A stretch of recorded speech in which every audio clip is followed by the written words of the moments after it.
Thanks for tuning in to From the Sidelines with me, Savannah James, and I'm here with Houston Rockets center Tarik Black. Thank you for having me. I'm so glad you're here. And Tarik, why is it that so many people mess up your name? Because it's an Arabic name, and in its origin, it is Tarik.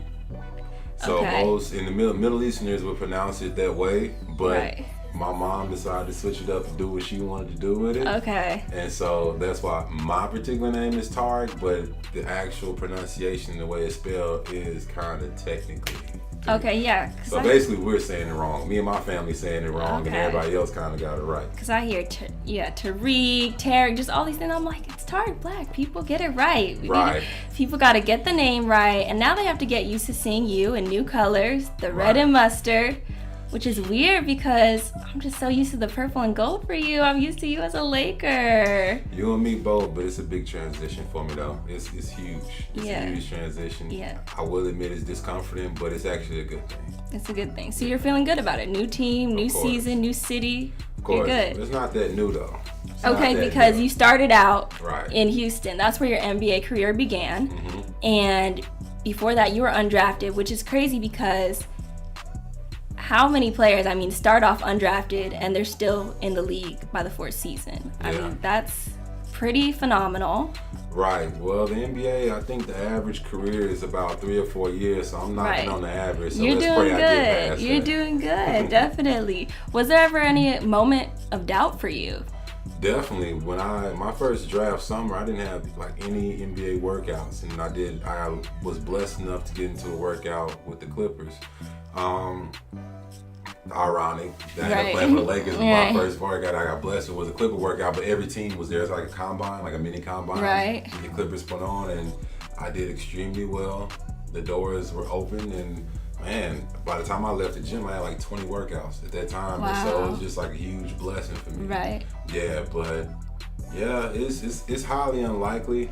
But that's why I always say I'm fortunate and blessed because doors were open and I could not open. I was just prepared for the opportunity. Definitely. So, back in 2014, you signed with the Rockets, and then they waived you. So, now going back, was there any hesitancy to going back to a team that had waived you in the past? Because if it were me, just imagine me as an NBA player for a second. If it were me, I think I would be a little bit salty, like, oh, now y'all want me back. Really and truly, man, to add to the saltiness, I'll tell you this story. So they waived me the day after Christmas in my hometown, the first time I was supposed to play in front of my family. Oh my God. Yes. Yeah. They let me get on the plane. They flew me to Memphis. We were supposed to play. The team came over my house for Christmas dinner. Okay, so that had to be hard then. You're talking about salty. That's real salty. But at the same time, since the day I left, like a lot of people don't know, they've been trying to get me back the whole time. Oh, really? Oh yeah. They tried trades the Lakers wouldn't go through with. They weren't talking to me necessarily, but I had heard that they were adamant about trying to get me back, and every time I saw them, they always told me they regretted letting me go. Really? Yeah, but it was a business decision. Basketball is more than talent. It's a lot. Really, it's majority money. And so because of the money situation at the time, they had to let me go in order to get Josh Smith the player that they wanted. Okay. But it was strictly money because a part of the story is that they cut 2 guaranteed contracts to keep me. So they lost like $4 million in keeping me on the team in the beginning. Yeah, so that's crazy. The whole story's crazy. That's a lot. So I want to know this because we were just talking about how it's a business. Mm-hmm. And I saw today Isaiah Thomas was saying, when he got traded to Cleveland, he realized, it really is a business. I want to know how long before the public knows that a player is getting traded or waived. Do you guys know? Honestly, I found out that morning right then and there when everybody else found out. Okay. Like people knew before I knew. Okay. They like I said, we had Christmas dinner that night, and I came. We went back to the hotel, spent the night at the hotel, woke up the next morning, and in Houston that year they would take the rookies and we would go eat breakfast with our weight trainer. And so I woke up, ate breakfast before shoot around. I walked out the door of breakfast, and one of our staff members called me to the side and said, Tarik, they're about to waive you. It hasn't happened yet, but of course people know stuff before it's going to happen. Right. So it wasn't necessarily public knowledge, but those who are in the know Right. Like, it was already around the league that I was about to get waived. Right. Or that it was going to happen. And so, like, I found out then and there, but, you know, like, it was already out there. You know, some guys, I won't say any names, but it's situations where, you can say names. Nah, I can't. I can't because it's not my place to speak on that Okay. manner. But it's situations where guys have, you know, signed with other teams and didn't tell their teammates. Their teammates found out on TV. Wow. Or, like, from reporters, like, oh, this person, dang, like, really? You know what I mean? So, there's situations out there where you don't find out till after. I've heard numerous stories about guys finding out on the internet about their situation, things like that.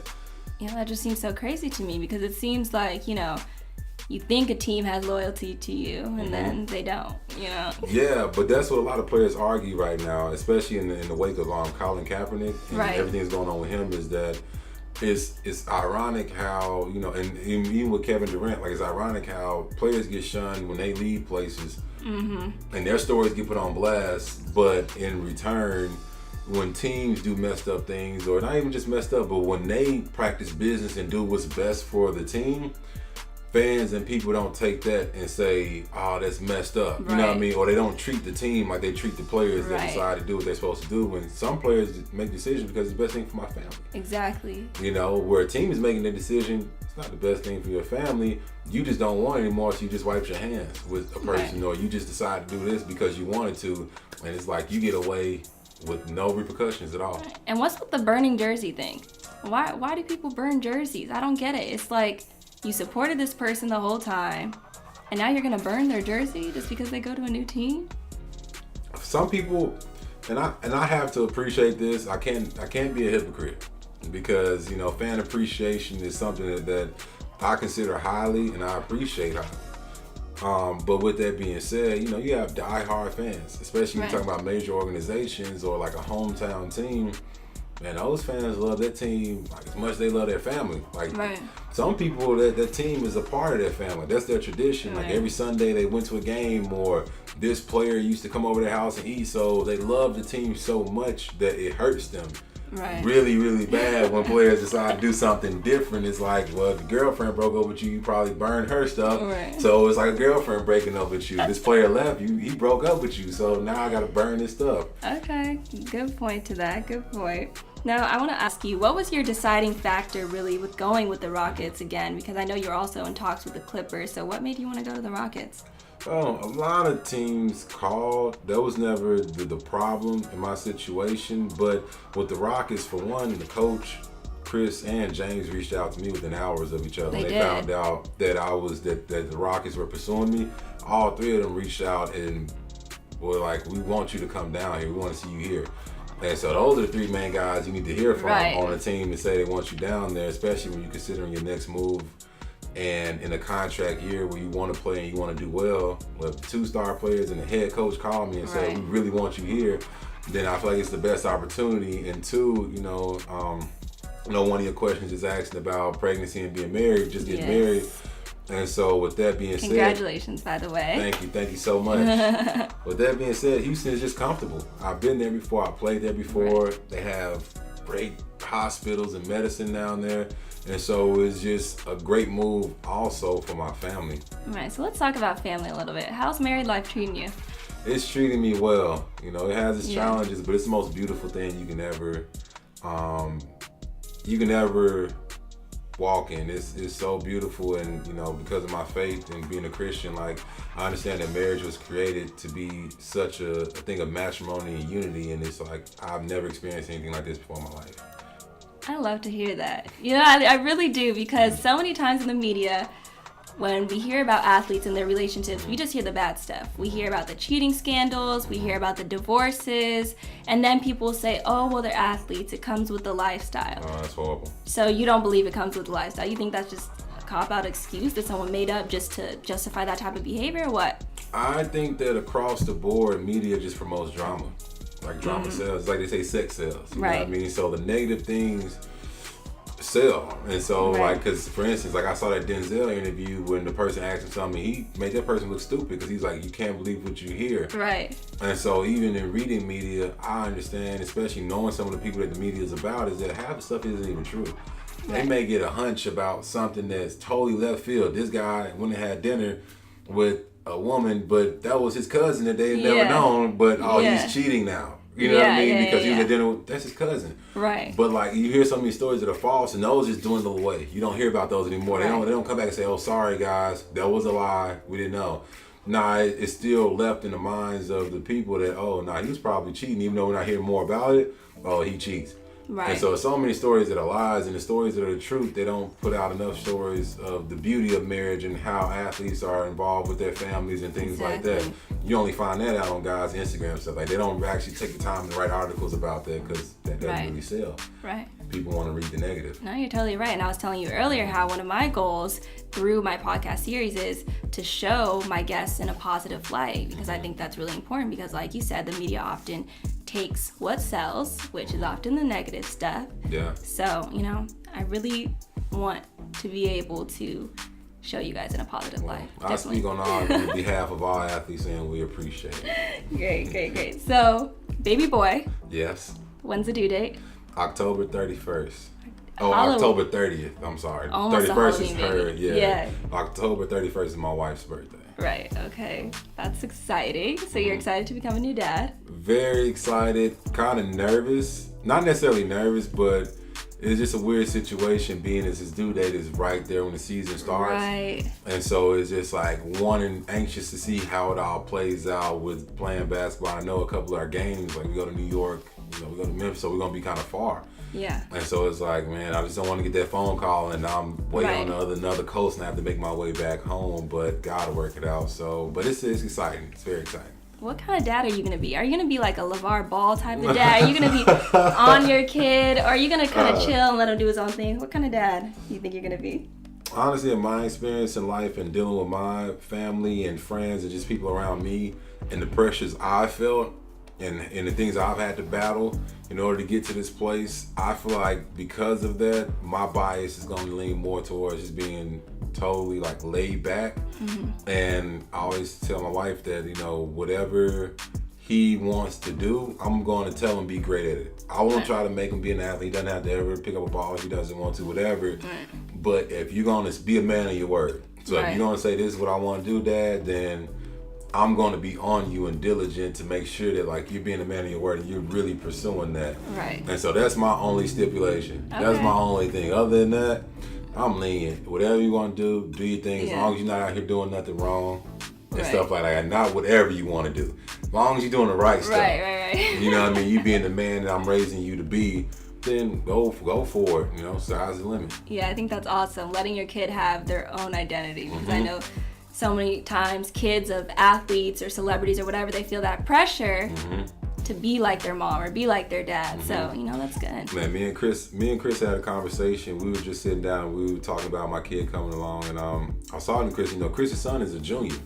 Chris Paul Jr. And so, I was telling him, I was like, I gave Naeem his own name because I didn't want him to have to deal with that pressure of living up to my name. Yes. And he's born so early in my career that I'm still going to be playing while he's growing up. Right. So while he's growing up, everyone's like, your dad is so-and-so. Can we come over to your house? Can we play basketball with you? How good are you going to be? Are you going to... And so, with those pressures, I want to make sure I do everything to set him aside. And I was telling Chris that, and he just told me a funny story about how him and his wife were going back and forth about the name of his son. Right. And he was thinking the same thing, but it's just all interesting to see. But I just totally want him to have his own lane to walk in. I want to make sure he understands he doesn't have to do anything that I do. Right. I just want him to be great and do the right thing, and above all things, love God. If you do that, I can't be mad at you for anything else you do in your life. That's number one for sure. Yeah. So have any of your other teammates given you any fatherly advice, or any of your coaches or anyone else? All I keep hearing from everybody is life changes. Okay, yeah. It's not Drake. Nothing Very was the true. same. Is everybody just saying how you just can't pack up and roll no more. You just don't. You don't function the same. But that comes with the case. Even in getting married, they were saying, Tarik, life is different. Right. It's a beautiful difference, but it's different. You're not just hanging out with your boys like that no more. Now you need to go home to your wife and make sure she cool first. Right. And then adding a child to the mix makes it another layer. Well, you need to go home and make sure your son is okay and your wife is cool, your marriage is cool, and then thirdly, then maybe you can have some time to go out and hang out and do those types of things. So it's just that's the most people have told me. But everybody on the team, from Trev, Chris, everybody, just told me, man, to really enjoy it, and it's the most beautiful thing ever. Yeah. So I'm excited about it. That's great. So I want to switch gears a little bit. And now I kind of want to talk about something a little more serious because, you are in Houston now and Hurricane Harvey just hit. Right. And so that's got to be scary. I mean, you moved to Houston and then a few weeks later, like one of the biggest hurricanes this nation has ever seen comes and like wipes through part of the town. Right. So how has that, affected you personally? Well, up front, it didn't affect me much because I've never been through a hurricane before. Right. Like, I'm not a hurricane guy. I'm from Memphis. We get tornadoes, Yeah. And so I never really had to live or gotten used to seeing hurricanes or preparing for a hurricane, and neither is my wife. So we're both wondering what to really do. And then the crazy thing is we get to the airport. So we leave the day before the storm hits. We barely get out. And we get to the airport and her flight is booked, but American Express dropped the ball and getting my flight booked, and we didn't know that. So we pull up to the airport and I'm thinking I have a flight. I don't. And so I get a phone call saying, because I text my financial advisor trying to get an itinerary, and I couldn't get one. And so it's like, so now my wife is panicking. That's life situation. Yes. My pregnant wife is panicking because she's like, you're not going to get out. All the flights might be booked up. You might not be able to make it.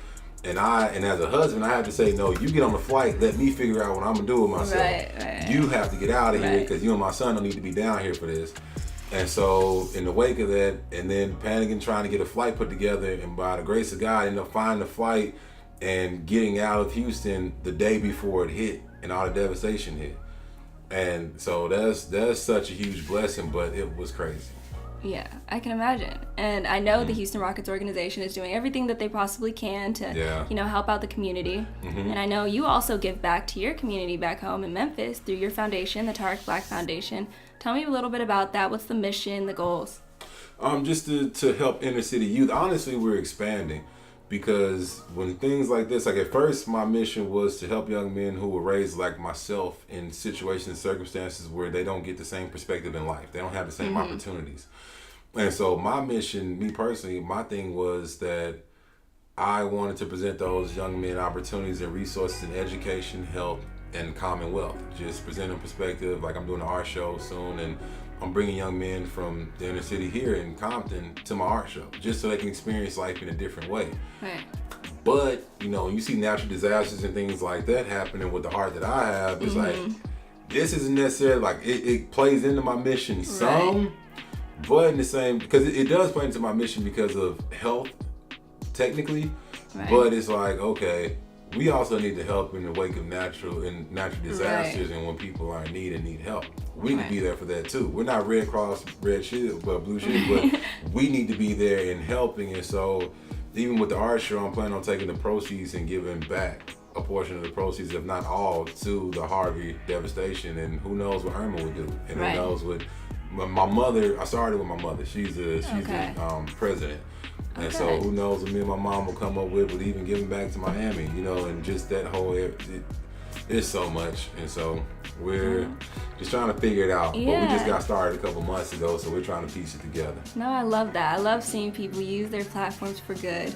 So thank you for being one of those people, Tarik Black. I appreciate it. And thank you for joining me on the show. I just want to say I appreciate you for giving us a voice. Of course. You know what I mean? Athletes need a voice in order to speak out and be able to speak truth, and for people to get real perspective. So I thank you for presenting us that opportunity. Oh, that makes me feel so good. Thank you to my listeners for tuning in to episode 2, and stay tuned for the next one.